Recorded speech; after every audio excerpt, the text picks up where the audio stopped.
अब शास्त्र अनुकूल साधना से भक्ति रूपी पौधे को हम सुचारू ढंग से बीज कर यानी जड़ की पूजा शुरू करेंगे। पूर्ण परमात्मा की साधना से आपको इतना सुख हो जाएगा, आप सोच भी नहीं सकते कि भगवान इतना सुख देता है। तो चर्चा हुई थी, उसमें बहुत सी गलत बातें धर्मदास ने बोल दी थी कि हम जीव हिंसा नहीं करते, तुम मुसलमान हो, तुम मांस खाते हो और तुम हमारे देवताओं के बारे में ऐसा बोलते हो। ऐसी ऐसी बकवाद गढ़ दी थी, बहुत सी बातें बोल दी थी। सुबह उसने धर्मदास जी ने ना स्नान किया सरोवर में, मथुरा वाले में, अपनी रोटी बनाई और सोचा खा के चालू करने। अब सुबह उठा, लकड़ी जलाई, चूल्हे में खाना बनाने लगा, सब्जी सब्जी पकाई।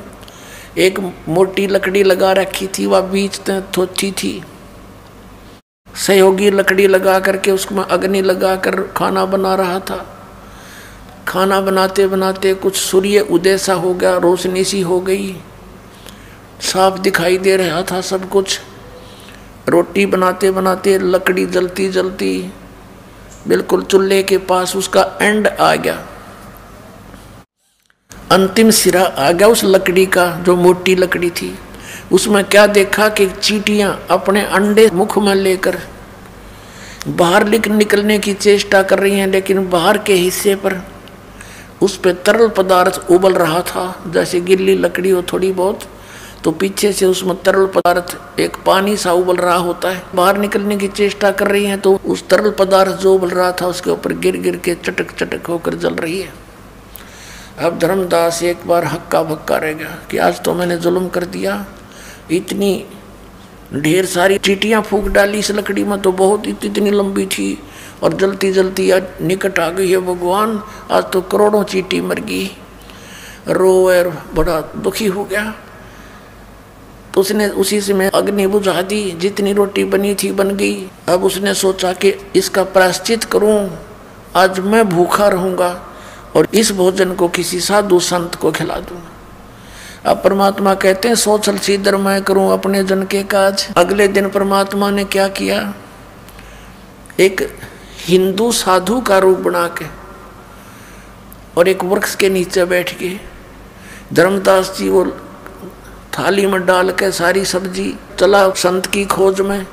सामने देखा एक संत बैठा है, वहां जाकर के रख के थाली और कहा महाराज जी भोजन पा लो। परमात्मा बोले धर्मदास रख दे भाई, भूख लगी है।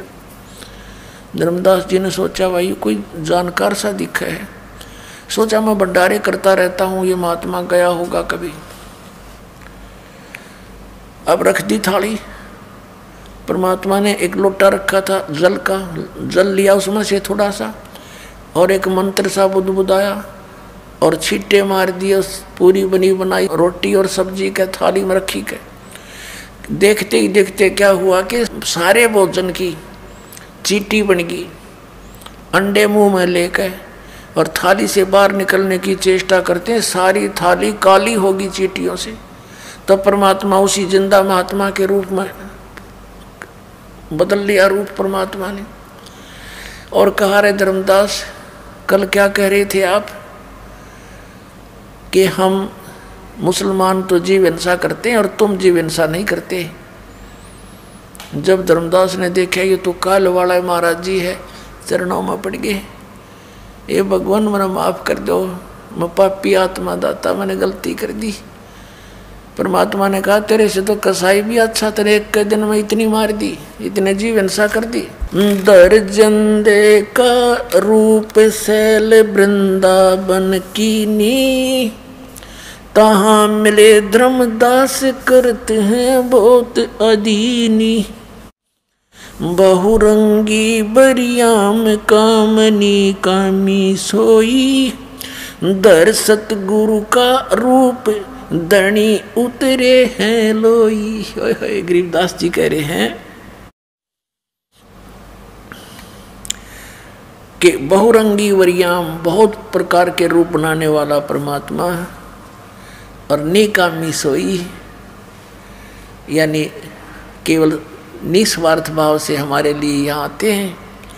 और धर सतगुरु का रूप धनी उतरे हैं लोई, धनी सबके मालिक, सबके स्वामी, वो एक सतगुरु का रूप धर के, रूप बना के और यहाँ नीचे आए हैं। बहुरंगी बरियाम कामनी कामी सोई, दर सतगुरु का रूप धनी उतरे हैं लोई। उतरे हैं, चल कर आए सतलोक से, और वही वेद बताते हैं कि वो परमात्मा वहां से गति करके आता है।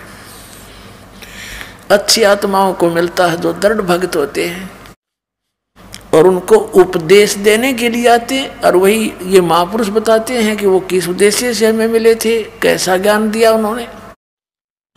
तो who is God, Kabir is God, clear concept हो जाता है इनसे।